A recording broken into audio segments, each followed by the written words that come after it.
આજ રોજ પવિત્ર દત્ત જયંતિના પવન દિવસે યોગી રંગ અવધૂત ફિલ્મના ઓફિશિયલી પોસ્ટરનું ભવ્ય વિમોચન ગુજરાતભરના દત્ત મંદિરોમાં એક સાથે કરવામાં આવ્યું. કરજણ તાલુકાના નારેશ્વર દત્ત મંદિર તથા કરજણ શહેરના દત્ત મંદિર ખાતે વહેલી સવારથી જ ભક્તોની ભાવભીની ભીડ ઉમટી પડી.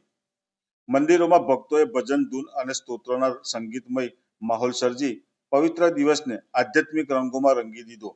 બિલકુલ 10 કલાકે ભક્તિના ભાવથી ભરપૂર વાતાવરણ વચ્ચે યોગીરાજ રંગ અવધૂતજીના પોસ્ટરનું વિમોચન કરવામાં આવ્યું.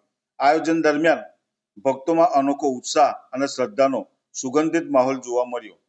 દેવભાવ, ભક્તિ અને આધ્યાત્મિક આનંદથી સજ્જ આ વિમોચન કાર્યક્રમ દત્ત ભક્તો માટે યાદગાર રૂપ બની ગયો.